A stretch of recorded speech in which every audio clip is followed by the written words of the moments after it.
Swastiastu, Namo Buddhaya, Salam Kebajikan. Pertama-tama marilah kita panjatkan puji syukur kehadirat Tuhan Yang Maha Esa sehingga kita bisa berkumpul dan mengadakan rapat pada pagi hari ini. Sebelum kita mulai rapat ini, kita berdoa dulu menurut agama dan kepercayaan kita masing-masing. Berdoa kita mulai.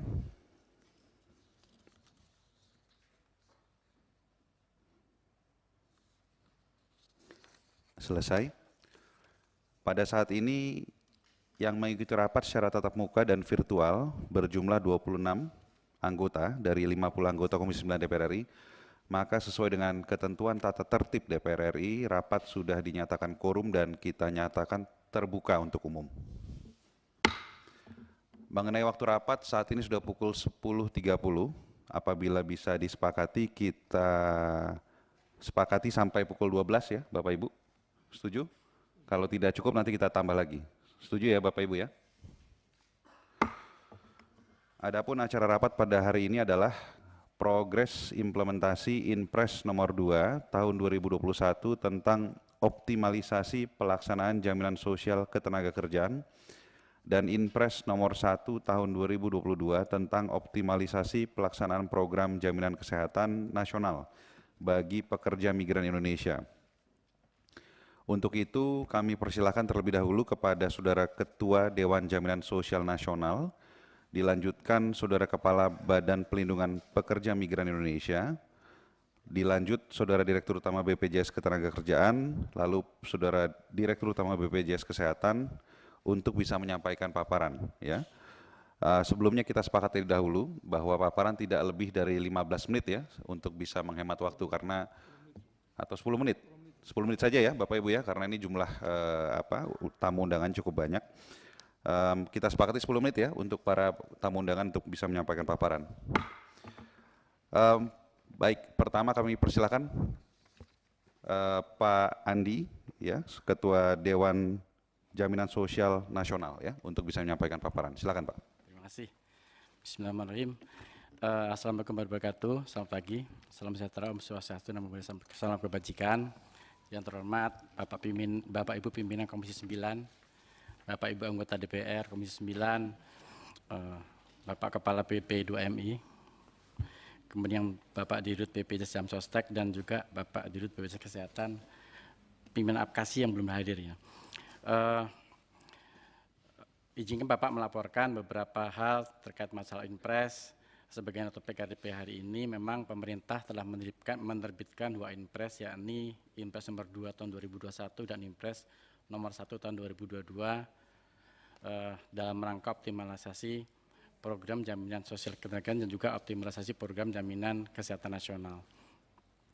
Kedua Inpres ini memang menginstruksikan kepada Ketua DJSN untuk mengoptimalkan tugas, fungsi, dan wewenangnya dalam melakukan kajian dan sinkronisasi regulasi SISN terhadap pelaksanaan program jaminan sosial ketenagakerjaan maupun jaminan sosial kesehatan nasional.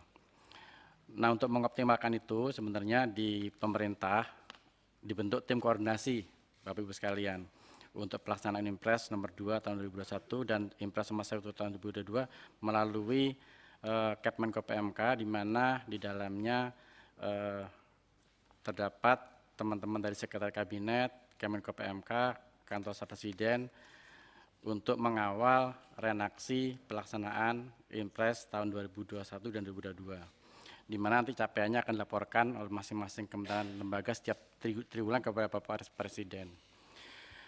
Adapun khusus terkait dengan PMI, pemerintah ingin memastikan jaminan sosial akan melindungi semua pekerja PMI.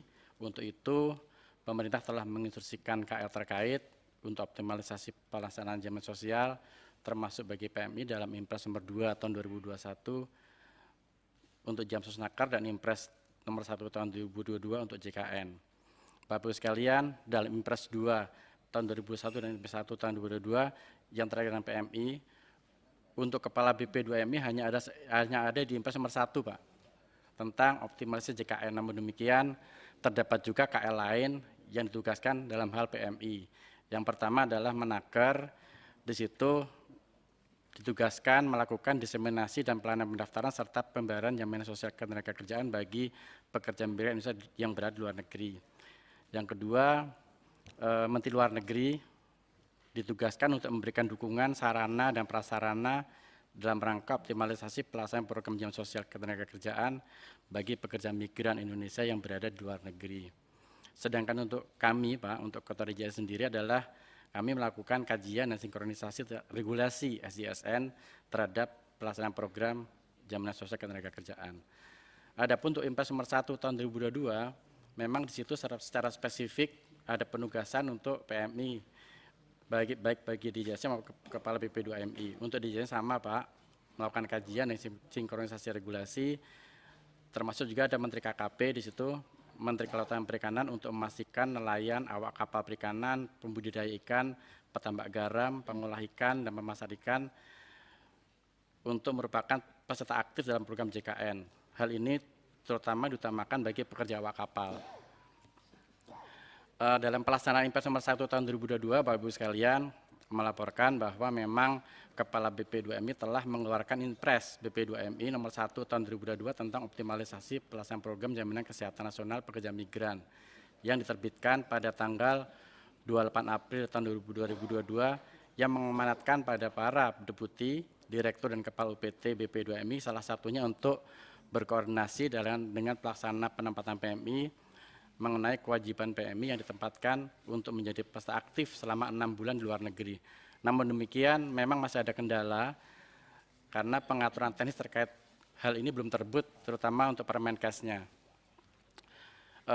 Pada kenyataannya memang terdapat kendala untuk program JKN bagi PMI karena sampai saat ini program JKN belum menyentuh kepada PMI yang bekerja di luar negeri.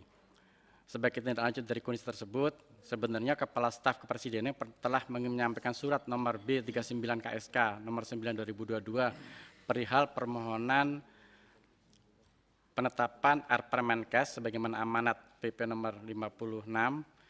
Namun peraturan tersebut belum ada sampai saat ini. Dalam surat tersebut, Kepala Staf Kepresidenan menyampaikan agar perlu diatur mengenai nomor 1 mekanisme kepesertaan JKN bagi PMI, mekanisme pendaftaran PBJK bagi PMI dan CPMI kategori miskin, mekanisme pelayanan kesehatan bagi PMI yang lebih fleksibel ketika masuk perbatasan Indonesia, dan juga pengaturan iuran dan tata cara pembayaran iuran bagi PMI, CPMI, dan keluarganya.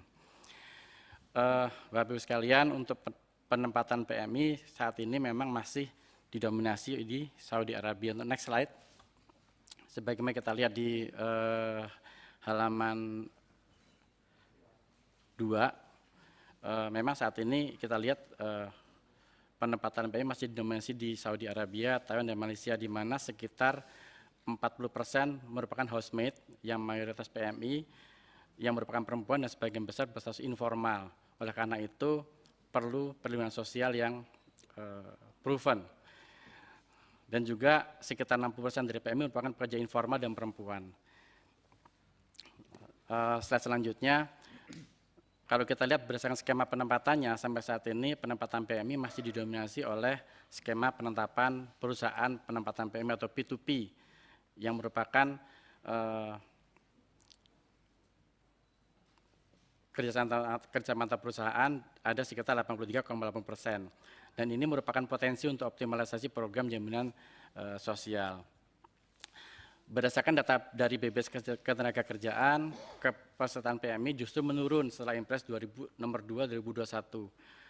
Tapi mungkin perlu konfirmasi dari Pak Dirut BPS Jamsostek, apakah memang benar terjadi penurunan yang memang nanti bisa dikonfirmasi pada forum ini, Pak. Kami melihat bahwa terjadi penurunan jumlah PMI sampai dengan 20,27% jika dibandingkan dengan kepesertaan PMI sebelum diterbitkannya Impres. Untuk kepesertaan program JHT jumlah masih sangat rendah. Misalkan di JSM menemukan bahwa mayoritas PMI 66,2% ingin mengikuti program JHT, namun terkendala akses informasi, sosialisasi akses, pendaftaran, dan karena pembayaran. Penerapan program JHT bagi PMI perlu dipertimbangkan, Bapak Ibu sekalian, untuk mengantisipasi populasi menua dan persiapan kebutuhan keuangan pada saat mencapai usia pensiun, di mana di masa yang akan datang dukungan regulasi diperlukan apabila JHT memang diterapkan bagi PMI. Untuk yang terlampir, terdapat hasil rapid survei di JSN tahun 2021, penyebab PMI tidak memperoleh manfaat jaminan sosial baik untuk JKN maupun jam sostek. Hasil rapid survei di JSN tahun 2021 menunjukkan bahwa alasan utama PMI tidak mendapatkan manfaat jam sos ada 3. Yang pertama, masih kurangnya informasi yang diperoleh peserta, termasuk hak dan kewajiban, yang artinya sosialisasi juga masih kurang. Yang kedua, isu pelayanan dan administratif atau akses pelayanan yang masih terbatas. Kemudian administratif atau sistem administratif secara elektronik belum tersedia secara optimal. Hal ini berdapat berpotensi akan mengurangi minat PMI atau calon PMI untuk mengikuti program jaminan sosial. Kemudian selanjutnya, untuk mempersingkat waktu, kami masuk pada kesimpulan bahwa yang pertama, lebih dari 50% PMI merupakan pekerja dengan status informal sehingga memerlukan perlindungan sosial yang aktif dan efektif. Penempatan PMI masih didominasi oleh penempatan perusahaan penempatan PMI atau P2P, dan di situ ada potensi untuk optimalisasi program jaminan sosial. Untuk kepesertaan, PMI justru menurun setelah Impres nomor 2 tahun 2021, dan oleh karena itu perlu kebijakan afirmasi baik dari KL terkait, pelaksana Impres maupun juga bagi teman-teman kedua BPJS. Sampai saat ini, pada kenyataannya memang masih belum tersedia akses layanan peserta di luar negeri, dan berdasarkan rapid survei di JSN, penyebab utama PMI tidak memperoleh manfaat jaminan sosial adalah yang pertama, kembali lagi Pak Ibu sekalian, kurang sosialisasi dan sistem administrasi secara elektronik belum tersedia secara optimal. Dan yang terakhir, kami mencoba menyampaikan beberapa rekomendasi dari DJSN, khususnya untuk yang beberapa permasalahan. Yang pertama adalah diperlukan perbaikan tata kelola untuk memastikan peningkatan interoperabilitas sistem, sosialisasi terpadu, dan peningkatan akses pelayanan peserta di luar negeri agar dapat berjalan dengan efektif. Yang kedua, diperlukan upaya peningkatan akses pelayanan peserta di luar negeri, memerlukan harmonisasi regulasi terkait SJSN dan PMI, dan sinkronisasi implementasi, baik itu koordinasi lintas KL dan kerjasama dengan negara penempatan. Yang ketiga, regulasi yang saat ini belum tentu bisa dilaksanakan atau di luar konteks atau yurisdiksi Indonesia karena karakter dan atau kebijakan ketenagakerjaan dan sistem jaminan sosial di negara penempatan bisa bervariasi dan berbeda dengan kebijakan ketenagakerjaan dan sistem jaminan sosial di Indonesia. Adapun kami menawarkan 3 opsi yang dapat dipertimbangkan untuk mendukung peningkatan akses layanan peserta di luar negeri dan masih memerlukan pembahasan dan kesepakatan, antara lain opsi 1 bisa dilakukan dengan perjanjian bilateral atau bilateral agreement dengan negara penempatan. Perjanjian bilateral lebih mengikat secara hukum dibandingkan MOU. Perjanjian bilateral mencakup tanggung jawab dan aksi spesifik diharapkan dari kedua belah pihak. Dan perjanjian bilateral ini antara pemerintah dilanjutkan dengan perjanjian bilateral antar badan penyelenggara. Dalam hal ini, Indonesia bisa belajar dari pengalaman Filipina yang telah berhasil memiliki perjanjian bilateral dengan lebih dari 10 negara penempatan, misalkan ada 18 negara per 2016. Kemudian opsi yang kedua, dengan tanpa bilateral agreement, apabila BPJS akan tetap memberikan pelayanan di luar negeri tanpa adanya perjanjian bilateral, BPJS perlu bekerja sama dengan pihak ketiga untuk asuransi tambahan untuk memberikan manfaat kepada peserta selama di luar negeri. Konsekuensinya adalah diperlukan premi tambahan di luar iuran SJSN. Yang ketiga, dengan mandiri disesuaikan dengan peraturan perundangan yang berlaku di negara tersebut. Di sini PMI bisa memiliki 2 perlindungan. Yang pertama, SJSN berlaku sebelum, setelah, dan selama di Indonesia, dan yang kedua, perlindungan lain yang diwajibkan oleh negara penempatan sesuai dengan peraturan perundangan yang berlaku bagi negara tersebut. Mungkin itu Bapak Pimpinan beberapa hal dari kami. Mohon izin jika ada tambahan dari anggota yang lain, Pak. Silakan, ada tambahan nggak dari ini? Oh, cukup, Pak. Cukup, terima kasih, ya? Pak Minan. Baik, selanjutnya kami persilahkan kepada Kepala BP2MI, Pak Beni, untuk bisa menyampaikan paparan. Ya. Bismillahirrahmanirrahim. Assalamualaikum warahmatullahi wabarakatuh. Salam sejahtera untuk kita semua. Om Swastiastu, Namo Buddhaya, salam kebajikan. Yang sangat saya hormati pimpinan Komisi 9 DPR RI, Bapak Ibu para anggota baik yang hadir secara langsung maupun secara virtual. Alhamdulillah dan terima kasih tentu atas undangan dapat dengar pendapat pada hari ini. Sesuai undangan yang kami terima, kami akan memaparkan pokok bahasan tentang progres implementasi jaminan sosial ketenagakerjaan dan optimalisasi jaminan sosial kesehatan. Yang terhormat Bapak Ibu juga yang menjadi mitra Komisi 9 terundang pada hari ini. Paparannya belum muncul. Coba ini sekretariat ininya mana? Udah. Oke. Next ke halaman 3. Terkait jaminan sosial pekerja migran Indonesia, kita punya jaminan sosial ketenagakerjaan diatur melalui Permenaker nomor 18 tahun 2018 dan jaminan sosial kesehatan diatur melalui PP nomor 59 tahun 2021. Ya. Catatannya pimpinan dan Bapak Ibu anggota, ketentuan pengaturan jaminan sosial kesehatan bagi PMI sampai hari ini belum diatur ya, dengan peraturan menteri yang menyelenggarakan urusan pemerintahan bidang kesehatan. Ini juga jadi kendala BP2MI. Bagaimana secara teknis kami mengatur untuk jaminan sosial kesehatan sementara Permenkesnya hingga hari ini belum keluar. Next, halaman 4, dasar hukum jaminan sosial. Kita lihat ada dua hal secara substansi, jaminan sosial ketenagakerjaan dan jaminan sosial kesehatan sesuai regulasi yang mengatur di dalamnya.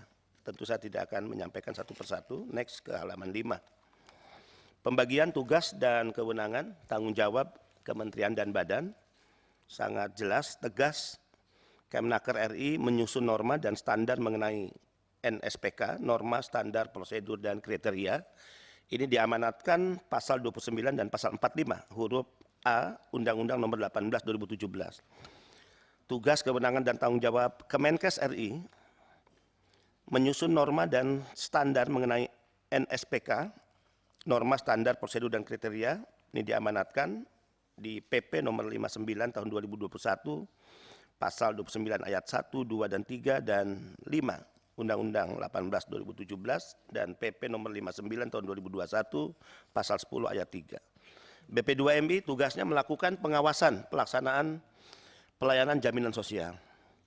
Pasal 47 huruf A angka 4 nomor Undang-Undang nomor 18 2017. Tahapan pelaksanaan penempatan awak kapal niaga migran oleh BP2MI mengacu pada pasal 6 ayat 1 huruf F PP nomor 22 tahun 2022. Next, pokok bahasan pertama tentang progres implementasi jaminan sosial ketenagakerjaan berdasarkan instruksi Presiden nomor 2 tahun 2021 tentang optimalisasi pelaksanaan program jaminan sosial ketenagakerjaan. Halaman 7, kita bisa melihat dan ingin kami sampaikan kepada yang terhormat pimpinan dan anggota Komisi 9 progres optimalisasi pelaksanaan jaminan sosial yang dilakukan BP2MI. Kebijakan teknis yang sudah kami buat, yaitu peraturan BP2MI nomor 7 2022 tentang proses sebelum bekerja bagi CPMI yang mensyaratkan kepesertaan jaminan sosial. Berikutnya instruksi Kepala BP2MI nomor 1 tahun 2022 tentang optimalisasi pelaksanaan program jaminan kesehatan nasional pekerja migran Indonesia. Kemudian BP2MI mengusulkan, ini usulannya sudah kami kirim ke Kemnaker, BP2MI mengusulkan adanya perluasan manfaat dan kemudahan klaim perlindungan PMI dalam perubahan Permenaker nomor 18 tahun 2018 tentang jaminan sosial pekerja migran Indonesia. Alhamdulillah usulan ini sudah ditindaklanjuti, diterima oleh Kemnaker dan on proses. Kemudian nota kesepahaman antara BP2MI dan BPJS Ketenagakerjaan nomor 09/KA garis datar MOU garis miring 12 Romawi garis miring 2020 tentang penyelenggaraan program jaminan sosial ketenagakerjaan bagi calon pekerja migran Indonesia. Kemudian perjanjian kerjasama nomor per garis miring 333 garis miring 122021 dan PKS titik 09 garis miring SU garis miring 12 Romawi garis miring 2021 tentang sinergitas layanan jaminan sosial ketenagakerjaan bagi CPMI dan PMI. Artinya menindaklanjuti Inpres, BP2MI segera memberikan respon cepat dengan mengeluarkan kebijakan-kebijakan yang bersifat teknis. 8, next halaman 8. Dalam hal pelaksanaan teknis melalui Sisco P2MI, kita sudah punya aplikasi pelayanan kepesertaan, pelayanan pendaftaran, pelayanan pembayaran iuran atau kode billing, dan pelayanan perpanjangan jaminan sosial ketenagakerjaan. Kemudian fasilitas klaim, permohonan fasilitas klaim, kita sudah memiliki aplikasi pengaduan ke BP2MI terkait perwakilan RI dan instansi terkait, terintegrasi, terkoneksi, dan hasil koordinasi BPJS Ketenagakerjaan. Kemudian pengawas layanan sesuai amanah Undang-Undang 18 2017 pasal 29 ayat 5, jaminan sosial PMI secara khusus diatur dengan peraturan menteri. Kemudian sesuai amanah Undang-Undang nomor 18 tahun 2007 tentang pasal 47 huruf A angka 4, salah satu tugas badan adalah melakukan pengawasan pelaksanaan pelayanan jaminan sosial. Maka mohon maaf Bapak Ibu, kenapa BP2MI terlalu rewel mempersoalkan terkait klaim dan juga coverage yang harusnya berhak dinikmati oleh PMI selama ini, karena tentu amanah undang-undang tentang pengawasan yang diberikan kepada BP2MI. Monitoring evaluasi nota kesepahaman antara BP2MI dan BPJS Ketenagakerjaan sebagaimana nomor yang kami sampaikan tadi, ini juga tentu menjadi bagian dari tugas dan kewenangan kami. Halaman 9, sesuatu yang miris bisa kita lihat. Klaim jaminan sosial periode Agustus 2017 hingga 4 Desember 2022. Kenapa saya katakan miris? Begitu banyak uang PMI yang sudah diserahkan, dinikmati oleh BPJS Ketenagakerjaan sebesar 348 miliar 128 juta 332.500. Tapi jumlah nominal pencairan klaim itu hanya 30 miliar 32 juta 132.159. Ini ada istilah teman-teman untung banyak nih BPJS, maaf. Artinya rasio pencairan klaim jaminan sosial ini hanya 8,63%. Hanya 8,36%. Jumlah PMI yang membayar iuran 1.664.544. Tapi jumlah klaim hanya 877 PMI. Selama 5 tahun hanya 877. Padahal yang membayar 1.664. Tadi ingin saya koreksi sedikit terkait apakah ini ada problem terkait sosialisasi. Kalau sosialisasi clear Pak, karena tidak ada PMI resmi yang berangkat ke luar negeri tanpa membayar BPJS. Itu syarat undang-undang. Tapi fakta PMI yang melakukan perpanjangan, Bapak Ibu, dan pasti ini laporannya sudah sampai ke Bapak Ibu anggota DPR, PMI yang melakukan perpanjangan apa di Hong Kong, Singapura, dan negara-negara, dia tidak mau lagi membayar BPJS. Alasannya klasik, menurut mereka, untuk apa kami bayar BPJS? Untuk yang kedua kali. Toh kami tidak bisa menikmati coverage jika kami sakit, karena ketentuannya mengatur mereka yang sakit itu harus kembali dulu ke Indonesia. Jadi berobatnya di Indonesia. Bisa dibayangkan kalau biaya untuk berobat hanya 3 juta, mereka harus mengeluarkan tiket pulang pergi 5 juta atau 10 juta misalnya. Nah ini sebetulnya kendala yang sangat serius jika terjadi penurunan ya, terkait pembayaran BPJS, dan ini dialami oleh mereka yang melakukan perpanjangan. Karena yang berangkat awal sudah otomatis dan pasti mereka membayar BPJS. Catatannya pimpinan, mohon maaf, di lembar halaman 9, pada PP nomor 44 tahun 2015 tentang penyelenggaraan program jaminan kecelakaan kerja dan jaminan kematian, di situ tercantum pengaturan tentang penerima manfaat upah itu hanya untuk pekerja dalam negeri. Ini mungkin menjadi kontemplasi kita semua. Namun belum termasuk pemanfaatan upah untuk PMI. Dalam hal ini BP2MI mendorong atas dukungan Bapak Ibu Komisi 9 untuk adanya perubahan atau revisi terkait peraturan tersebut. Agar tidak hanya berlaku untuk para pekerja dalam negeri, tapi juga perluasan manfaat ini dinikmati juga oleh para pekerja migran Indonesia, para pahlawan devisa, penyumbang devisa terbesar kedua pada negara ini setelah sektor migas. Halaman 10, melihat kecilnya rasio klaim dibandingkan dengan pembayaran iuran, maka diharapkan Ada manfaat di luar perluasan manfaat dalam revisi Permenaker nomor 18 tahun 2018 yang dapat diberikan kepada calon PMI.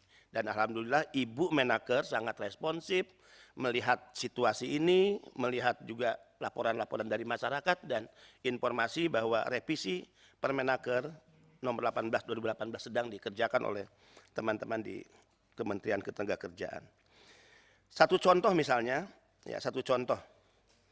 Perluasan manfaat yang bisa diberikan oleh BPJS-TK misalnya tentang pelatihan vokasi bagi calon PMI, kegiatan corporate social responsibility atau CSR, itu juga bisa diberikan kepada PMI misalnya. Santunan bagi PMI yang sakit bisa disisihkan sedikit lah. Kemudian pemberdayaan bagi PMI purna bisa disedekahkan dari apa yang masuk ke BPJS-TK. Program pencegahan penempatan PMI secara non prosedural, kemudian sosialisasi penempatan dan pelindungan PMI dan sebagainya. Izin di halaman 11, Bapak Ibu pimpinan, agar yang saya sampaikan ini tidak masuk kategori hoax, ya. Saya takut juga kalau dianggap yang saya sampaikan ini hoax. Kita bisa lihat perbandingan, ya, perbandingan coverage yang dilakukan dulu sebelum saya sebetulnya jadi kepala badan. Ya, tapi informasi ini saya dapatkan.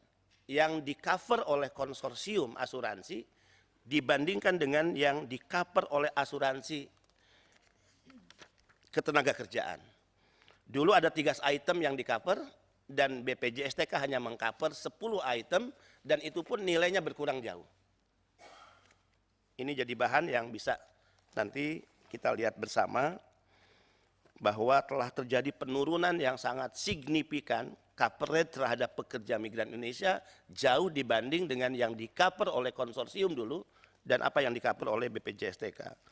Saya percaya tentu BPJS-TK akan mengatakan bahwa bukan kesalahan BPJS-TK tapi ini terkait regulasi. Saya percaya itu. Sehingga kontemplasi kita adalah bagaimana melakukan revisi terhadap regulasi dan BP2MI sudah memberikan usulan-usulan itu. Saya tidak akan urai lagi satu persatu. Tapi halaman 13 misalnya dulu di cover oleh konsorsium, gaji tidak dibayar dulu di cover. Ya. Kemudian permasalahan hukum dulu di cover. Sampai 100 juta di cover dulu. Ya. Kemudian dipindahkan ya, ke tempat pekerjaan tidak sesuai dengan perjanjian penempatan, dulu masih di cover. Dan sama sekali ketika BPJS-TK ini tidak di cover. Jadi demikian Pak Dewan Jaminan Sosial, mereka nggak mau lagi bayar BPJS ketika melakukan perpanjangan. Karena dari sisi manfaat yang menurut mereka tidak memberikan dampak manfaat. Pokok bahasan 2, izin pimpinan dan anggota, optimalisasi jaminan sosial kesehatan. Berdasarkan Impres nomor 1 tahun 2022, BP2MI telah menindaklanjutinya dengan cepat. 1. Menerbitkan peraturan BP2MI nomor 7 tahun 2022 tentang proses sebelum bekerja dan seterusnya. 2. Mewajibkan calon PMI menjadi peserta aktif program jaminan kesehatan nasional. Kami sudah ya, mengeluarkan peraturan untuk PMI wajib menjadi peserta aktif. 3. Melakukan penyebarluasan informasi kepesertaan jaminan. Kami sudah melakukan itu. Kemudian 4. Melakukan penandatangan MOU penempatan dan perlindungan PMI dengan 5 provinsi dan 121 kabupaten kota. MOU sejak digenjot ini tahun 2021 telah menghasilkan MOU dengan 121 pemerintah kabupaten kota dan 5 provinsi.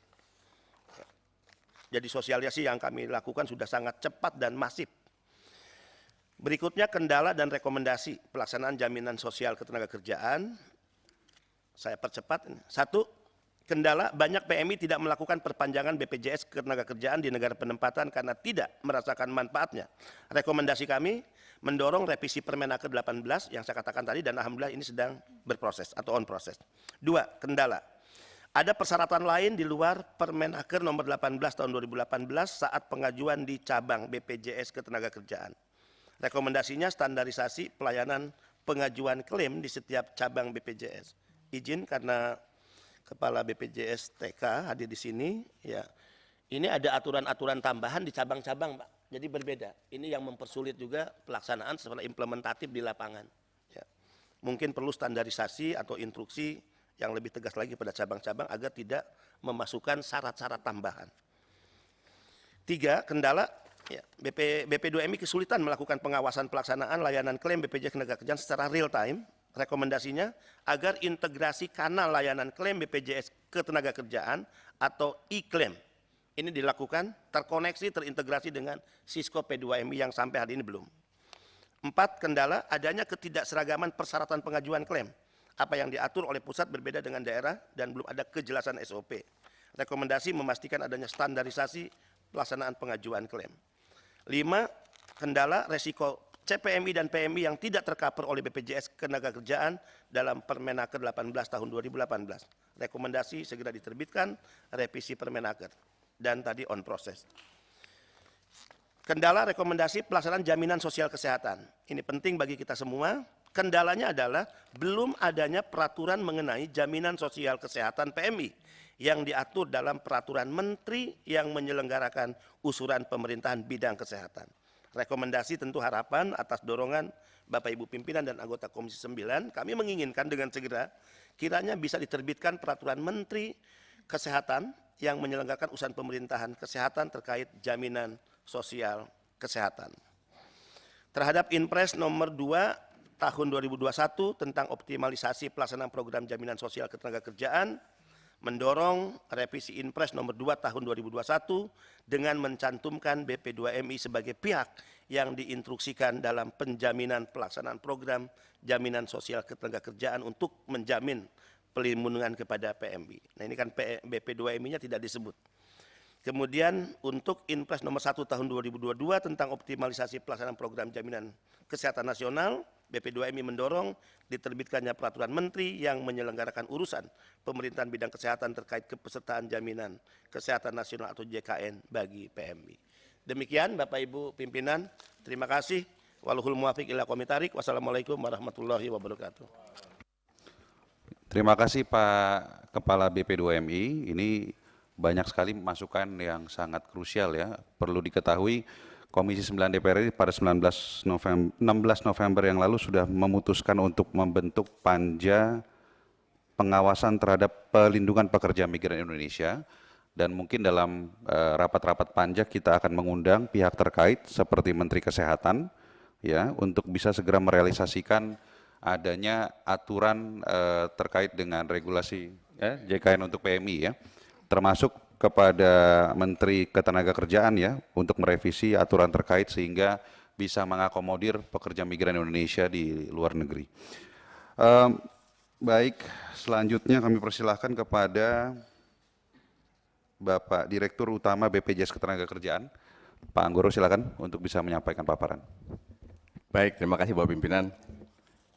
Yang saya hormati pimpinan rapat dan pimpinan Komisi 9, yang saya hormati Bapak Ibu anggota Komisi 9 yang hadir fisik dan virtual, Ketua DJSN Pak Andi Megantara beserta jajaran, Dirut BPJS Kesehatan Prof. Gufron dan Pak David Bangun beserta jajaran, Kepala BP2MI Pak Beni dan jajaran. Assalamualaikum warahmatullahi wabarakatuh. Salam sejahtera, salam sehat untuk kita semua. Om Swastiastu, Namo Buddhaya, salam kebajikan.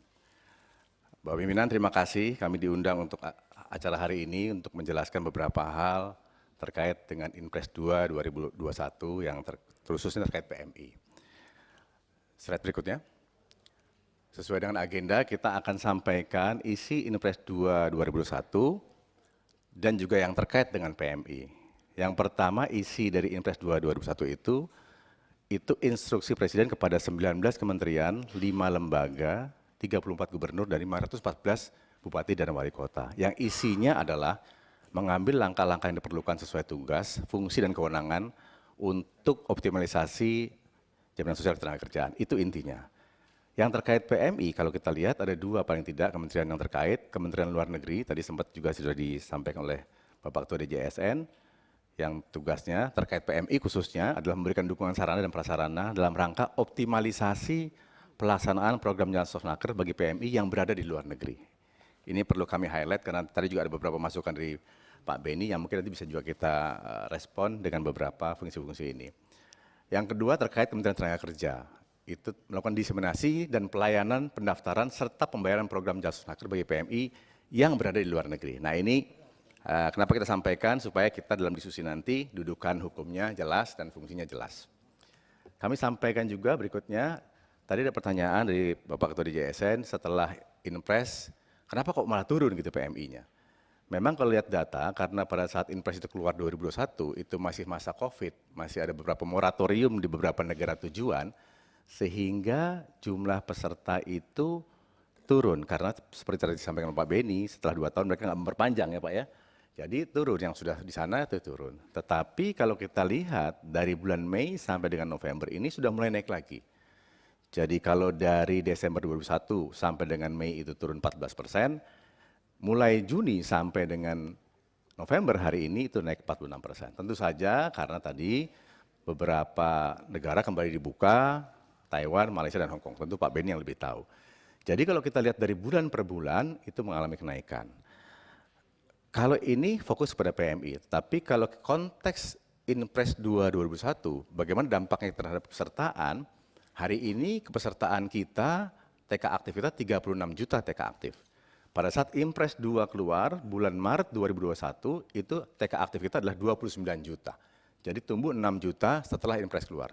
Tidak semuanya memang karena Inpres, tetapi paling tidak kami menunjukkan bahwa kalau kita melihat konteks Inpres, apa dampaknya? Tentu saja yang paling banyak terdampak adalah kepesertaan di dalam negeri. Itu terkait dengan kepesertaan dan penerimaan iuran. Berikutnya, lalu tren dari klaim JKK dan JKM terkait dengan PMI. Nah ini tadi yang disampaikan Pak Beni juga. Total klaim di data kami ada 1.077 dan manfaat 32 miliar. Nah ini mungkin saya ingin meluruskan di forum ini, Bapak Ibu, Komisi 9 dan juga Pak Beni, karena tadi ada diksi yang menurut saya jadi kurang tepat kalau bilang bahwa jumlah iuran diterima itu 300 miliar, lalu yang manfaat cuma 32 miliar itu dibilang miris. Karena apa? Ada diksi lagi untung banyak. Saya ingin meluruskan hal ini, karena ini bisa salah tangkap kalau orang merasa bahwa loh BPJS ini kok untung banyak. Saya akan kembali, sebenarnya Pak Beni ini kita dalam eksekusi kita kondusif Pak ya, tetapi saya heran di forum begini suka-suka begini nih. Iya. Undang-Undang 40 tentang SJSN itu, prinsipnya BPJS Tenaga Kerja itu satu kegotong royongan Pak. Jadi kalau uang itu dikumpulkan, dan yang dibayar klaim itu sedikit, itu memang bagian dari gotong royong. Satu itu prinsipnya. Kedua kalau Bapak bilang tadi untung banyak, prinsip SJSN Undang 40 itu yang kedua adalah nirlaba Pak. Kita nggak ada untungnya, ini nirlaba. Dan ketiga, kita keterbukaan. Jadi saya ingin dengan hormat Pak Beni, tolong jangan gunakan diksi itu lagi. Miris dan tidak untung banyak, itu nggak benar Pak. Undang-Undang 40 bilang bahwa prinsip kita adalah gotong royong, semua yang terkumpul, kita berikan ada klaim, kalau mungkin di PMI klaimnya dikit, tapi bisa kita bayar klaim tempat yang lain. Yang kedua, nirlaba, kita nggak ada untungnya, apalagi untung banyak.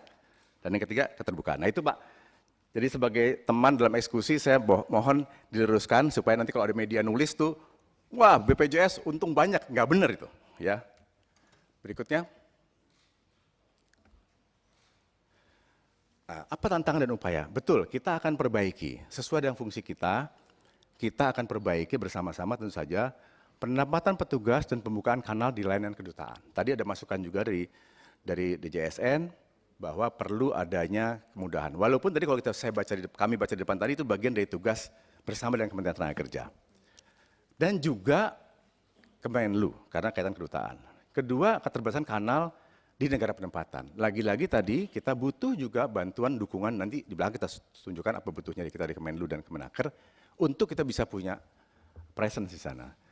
Agar apa? Agar kita bisa merekrut PMI dan melayani PMI existing. Karena PMI yang ada di sana, begitu tahun kedua kontraknya habis, mereka itu tidak bisa membayarkan dengan mudah karena memang layanan kita tidak berada di sana. Maka kita butuh dibantu oleh Kemenlu untuk punya layanan di sana.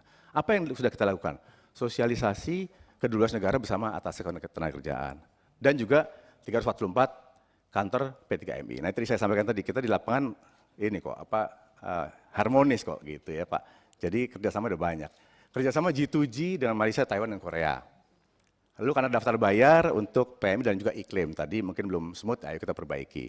Dan penempatan petugas jam sosial di 34 layanan satu atap. Ini yang kita lakukan. Lalu berikutnya,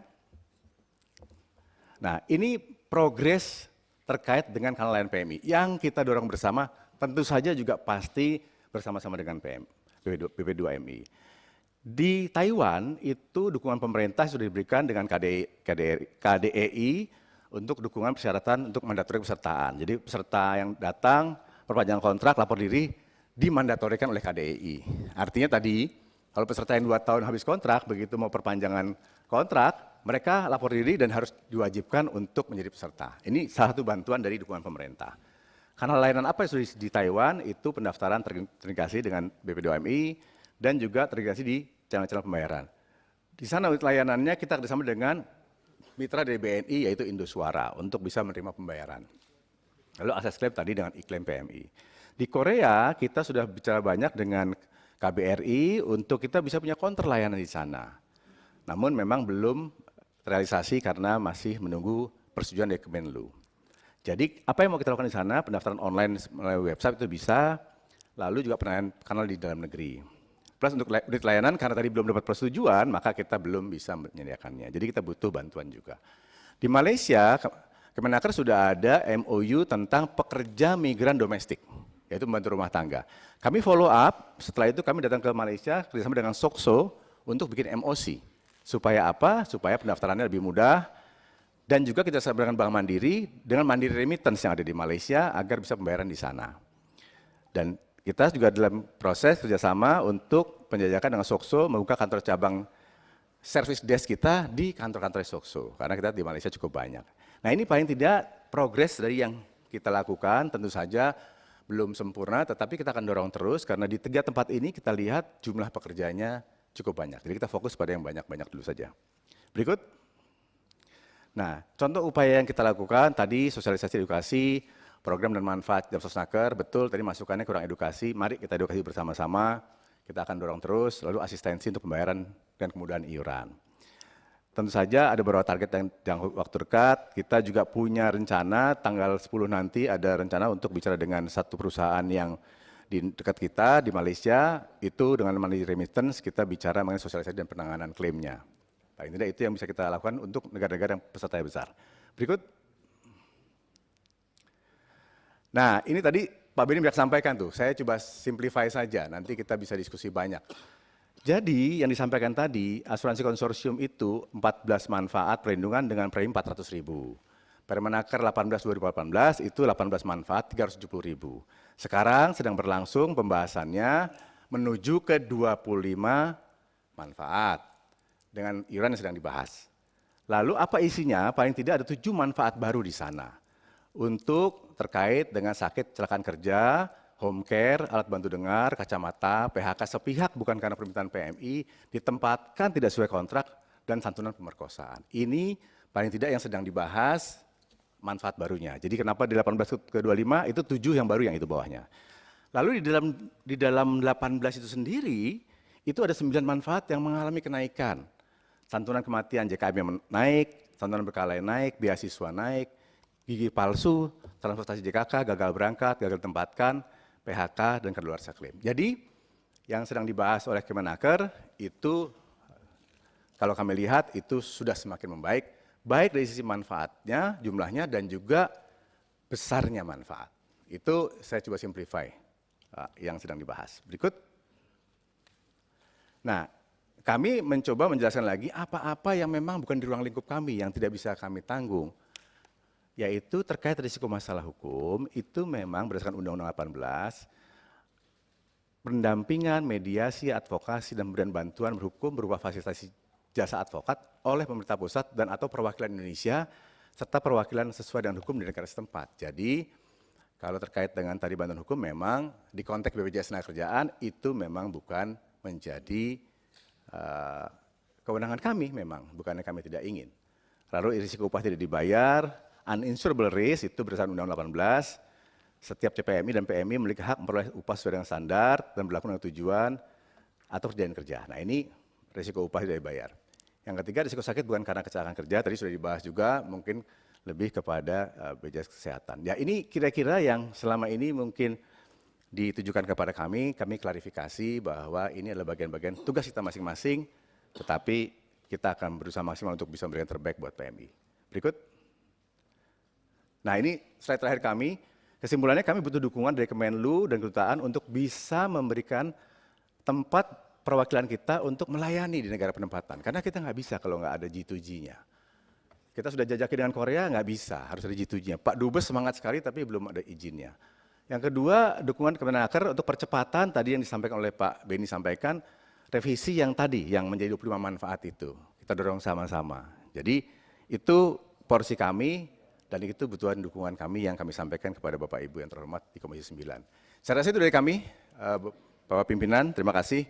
Wassalamualaikum warahmatullahi wabarakatuh. Ya, terima kasih Pak Direktur Utama BPJS Ketenagakerjaan. Selanjutnya kami persilakan kepada Dirut BPJS Kesehatan. Prof, silakan. Terima untuk kasih. bisa menyampaikan Assalamualaikum paparan. warahmatullahi wabarakatuh. Selamat siang. Salam sejahtera bagi kita semua. Om Swastiastu, Namo Buddhaya, salam kebajikan.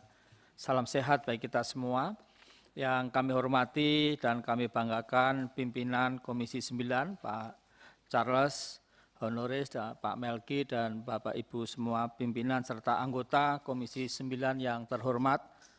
Yang kami hormati Ketua DJSN, Pak Deputi, Bapak Andri Megantara, dan tentu yang kami hormati Bapak Beni Ramdhani, BP2MI, serta Direktur Utama BPJS Ketenagakerjaan, Pak Anggoro, dan seluruh timnya, serta yang kami hormati pengurus Asosiasi Pemerintah Provinsi seluruh Indonesia. Kita ketahui slide berikutnya mengenai agenda kita untuk progres implementasi Impres nomor 1 tahun 2022 tentang optimalisasi pelaksanaan program jaminan kesehatan nasional bagi pekerja migran Indonesia. Slide berikutnya, Bapak Ibu pimpinan dan anggota Komisi 9 yang kami hormati, regulasi yang mengatur kepesertaan penjaminan manfaat plan kesehatan dalam program JKN pekerja migran tadi sudah disampaikan, termasuk di dalam pasal 14 Undang-Undang BPJS tahun 2011, setiap orang termasuk orang asing yang bekerja paling singkat 6 bulan di Indonesia wajib menjadi peserta program jaminan sosial. Termasuk juga di pasal 37 di Perpres 82 tahun 2018, peserta warga negara Indonesia yang tinggal di luar negeri sekurang-kurangnya 6 bulan berturut-turut dapat menghentikan kepesertaannya. Sementara dikecualikan bagi PPU yang masih mendapatkan gaji atau upah di Indonesia. Demikian juga pasal 52 Perpres 82 tahun 2018, pelayanan kesehatan yang tidak dijamin BPJS Kesehatan, salah satunya adalah pelayanan kesehatan di luar negeri. Jadi ini tentu berbeda dengan PP tadi yang 59 tahun 2021 yang disampaikan bahwa untuk jaminan kesehatan PMI, pekerja migran di luar negeri, itu dijamin melalui sistem jaminan sosial nasional yang tentu pengaturan lebih lanjut sebagaimana disampaikan dari BP2MI tadi, harus ada kementerian yang mengurusi urusan kesehatan untuk pengaturan. Nah, kalau kita lihat ketentuan terkait dengan peserta JKN luar negeri, peserta program JKN warga negara Indonesia yang tinggal di luar negeri, slide sekurang-kurangnya 6 bulan berturut-turut dapat menghentikan kepesertaannya sementara, kecuali bagi mereka yang penerima upah. Untuk diketahui, peserta program JKN dapat menghentikan kepesertaan sementara melalui kanal layanan antara lain baik di kantor cabang, kantor kabupaten, kota, mal pelayanan publik ataupun Pandawa. Sedangkan administrasi JKN bagi pekerja migran Indonesia yang akan berangkat ke luar negeri itu tentu bisa menunjukkan pembayaran iuran sampai dengan bulan keberangkatan ke luar negeri. Persyaratan dokumen yang dibutuhkan, salinan visa, data anggota keluarga yang tinggal di luar negeri, izin tinggal di luar negeri, surat tugas belajar kalau belajar, lalu bekerja atau surat pernyataan penghentian pembayaran gaji dari pemberi kerja atau surat pemberitahuan dari sponsor. Nah, di sini ada asosiasi dari provinsi. Untuk kami sampaikan bahwa sekarang ini sudah sekitar 16 provinsi seluruh Indonesia yang sudah mencapai universal health coverage. Untuk itu kami sampaikan selamat Demikian juga kabupaten kota sudah cukup banyak, ya, lebih dari 50% kabupaten kota di Indonesia sudah mencapai universal coverage lebih dari 95% kepestaannya. Nah, untuk kedatangan PMI dari luar negeri yang kembali ke Indonesia, mekanisme untuk mengaktifkan kepestaannya adalah yang pertama wajib melapor ke BPJS Tenaga Kesehatan, membayar iuran paling lambat 1 bulan setelah kembali serta berhak mendapatkan manfaat.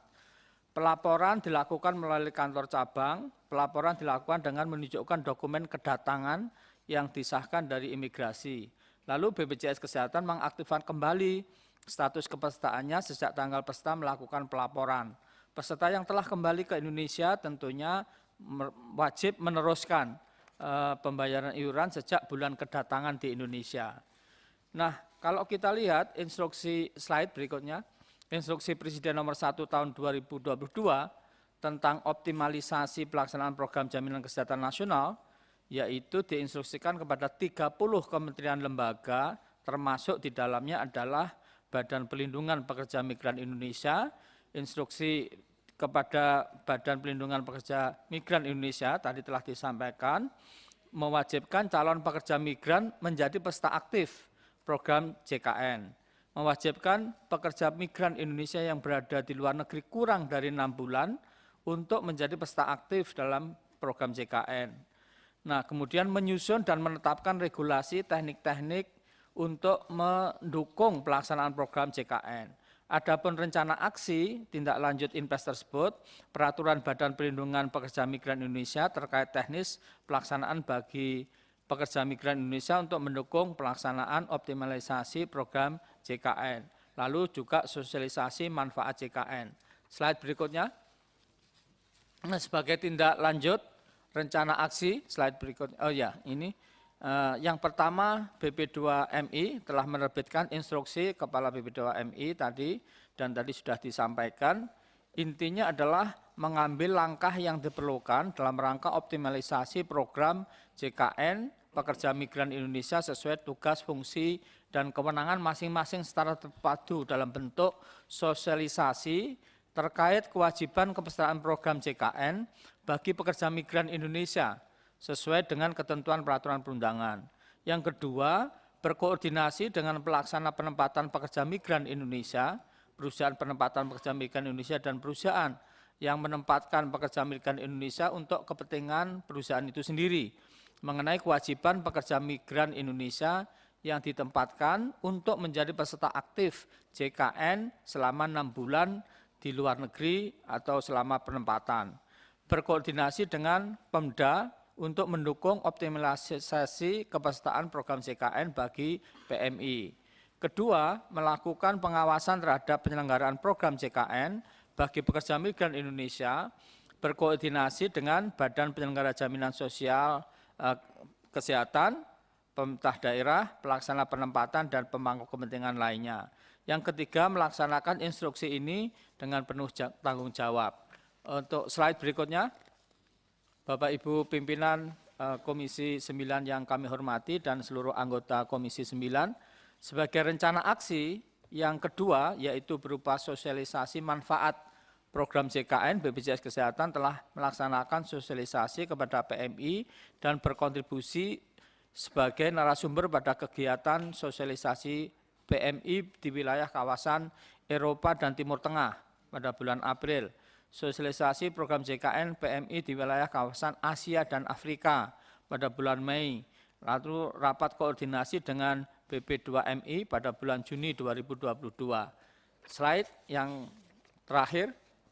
Jadi dengan demikian Bapak Ibu pimpinan anggota Komisi 9 yang kami hormati, dalam rangka optimalisasi peningkatan kepesertaan program JKN KIS, maka rencana tindak lanjut yang akan dilakukan oleh BPJS Kesehatan adalah terus berkoordinasi dengan BP2MI, baik tingkat pusat maupun daerah, untuk memperoleh data pekerja migran Indonesia melalui pertukaran data terkait data PMI beserta anggota keluarga untuk memastikan keaktifan keanggotaan dan juga anggota keluarga yang masih di Indonesia.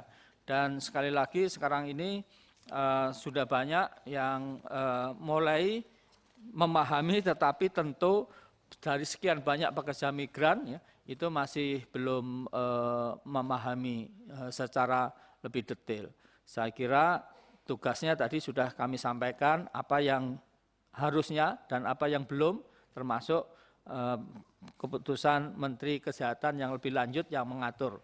Yang jelas BPJS Kesehatan siap melaksanakan perintah undang-undang dan peraturan perundangan yang berlaku. Demikian pimpinan, terima kasih. Assalamualaikum warahmatullahi wabarakatuh. Ya, terima kasih Pak Gufron. Saya mau klarifikasi satu hal saja. Saya rasa ini teman-teman anggota juga banyak yang ingin bertanya yang sama. Jadi saat ini layanan apa yang diberikan oleh BPJS Kesehatan kepada PMI di luar negeri, Pak? Apakah ada atau tidak? Tidak ada, Pak. Tidak ada ya, Ya, karena tidak ada. masih tidak ada aturan. Karena menurut peraturan Perpres nomor 82 tahun 2018 bahwa pelayanan kesehatan di luar negeri tidak berlaku untuk BPJS Kesehatan. Demikian. Oke, baik. Terima kasih Pak Prof. Gufron atas paparannya. Selanjutnya kami akan masuk ke sesi pendalaman dan di meja pimpinan sudah ada daftar. Kami akan memberikan kesempatan sesuai dengan kehadiran ya. Yang pertama di sebelah kiri kami ada Ibu Elva Hartati dan standby Pak Alifuddin. Terima kasih pimpinan beserta teman-teman Komisi 9 yang saya hormati. Bapak Ketua DJSN beserta jajarannya, Kepala BP2MI Bapak Beni beserta jajarannya, Direktur Jamsostek Bapak Anggoro beserta jajarannya, Direktur BPJS Kesehatan Pak Ali Gufron. Assalamualaikum warahmatullahi wabarakatuh. Saya akan menyikapi yaitu paparan dari DJSN dahulu. Dalam survei tahun 2021 disebutkan bahwa masih banyak permasalahan mendasar terkait jaminan sosial bagi PMI. Seperti PMI tidak melakukan klaim dengan permasalahan mendasar seperti kurang informasi serta akses. Dan ketika klaim diajukan pun tidak bisa diproses karena kesalahan administrasi dan lain sebagainya. Frekuensi kejadian pun cukup mengkhawatirkan. 70% bahkan hingga 90% untuk tahun 2022 ini terdapat banyak yang tidak bisa mengklaim. Nah, pertanyaan saya bagaimana tanggapan DJSN terhadap hal ini? Dan mohon penjelasan BPJS Ketenagakerjaan terhadap pemaparan DJSN ini. Selanjutnya dalam paparan BPJS Ketenagakerjaan halaman 5 disebutkan bahwa jumlah klaim manfaat tahun 2017 sampai dengan 2022 sebanyak 1.299 klaim dengan jumlah nilai manfaat 32 miliar. Dan untuk tahun 2022 hingga November jumlahnya klaim sebanyak 200. Yang ingin saya tanyakan adalah berapa jumlah total seluruh klaim yang diajukan oleh PMI di tahun 2022.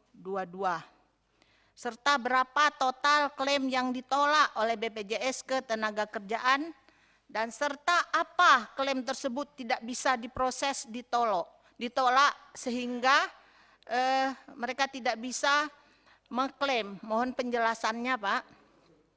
Dalam pasal 37 Perpres nomor 82 tahun 2018 tentang jaminan kesehatan disebutkan bahwa peserta yang kembali ke Indonesia wajib melaporkan kepada BPJS Kesehatan serta membayar iuran kembali. Yang ingin saya tanyakan adalah berapa jumlah peserta yang kembali dan mendaftar sesuai dengan kriteria yang terdapat pada pasal 37 Perpres ini untuk 2 tahun ini. Selanjutnya, berdasarkan slide 17 persentase dari Pak Beni, berapa ketentuan yang ditujukan untuk BP2MI akses dalam penyempurnaan tata kelola perlindungan jaminan sosial sesuai dengan amanat Undang-Undang nomor 18 tahun 2017 tentang PPMI. Di samping itu juga MOU dengan BPJS Ketenagakerjaan untuk menyesuaikan kebutuhan yang diperlukan BP2MI terkait akses dalam pengawasan perlindungan jaminan sosial.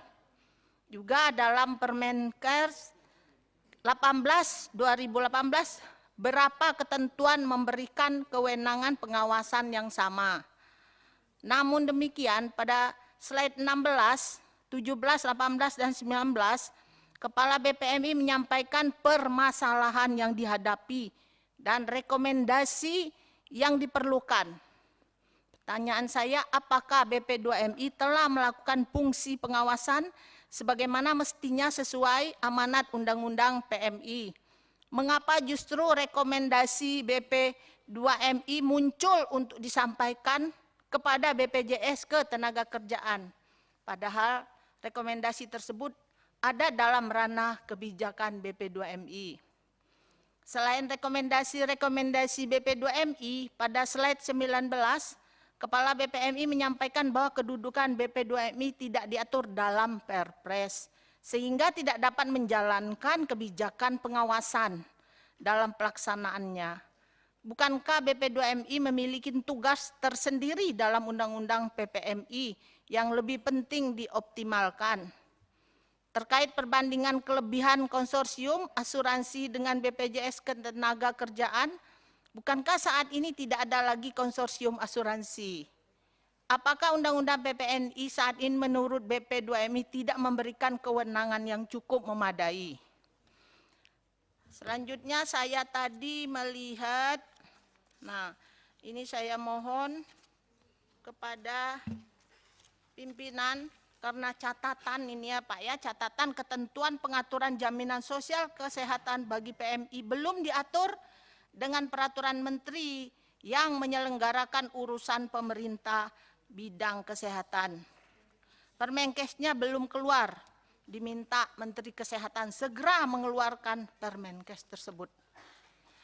Ini juga tadi antara Direktur BPJS Ketenagakerjaan dengan BP2MI terkait dengan klaim jaminan sosial ketenagakerjaan yang mana uang PMI udah terkumpul sebesar 348 sekian miliar, sedangkan jumlah pencairan klaim cuma 30 miliar itu. Tolong juga diselesaikan Pak, jangan sampai di luar orang mengira yang enggak. Sedangkan itu tadi Bapak bilang prinsipnya kegotong royongan dan nirlaba ya. Untuk adanya revisi perubahan, tapi yang dinikmati para penyumbang devisa itu apa maksudnya? Yaitu saya mohon juga BPJS Ketenagakerjaan, walaupun prinsipnya gotong royong dan nirlaba, ini juga ya kasihan lihat PMI kita mencari uang sehingga meninggalkan keluarganya. Pak Prof. Gufron, beberapa hari yang lalu saya WA Bapak, suruh negor kepala BPJS di Kota Medan. Karena saya sosialisasi di situ ketua, saya memang belum cerita, saya biar tahu semua. Saya sosialisasi jaminan JKN dan KIS. Yang datang cuma koordinator sama MC. Kepalanya nggak datang, masa kita anggota Komisi 9 dibuat begitu? Diwongke lah kalau orang Jawa. Apa bilang sama saya, katanya alasannya ada UHC. Tapi ya ditelepon, Bu, saya nggak bisa datang, saya wakilkan wakilnya. Saya mohon Pak Prof ya, ditegur lah kalau punya anak buah kayak gitu. Sedangkan di pusat nggak ada masalah kita Pak, baik semua. Demikian dari saya, terima kasih. Wassalamualaikum warahmatullahi wabarakatuh.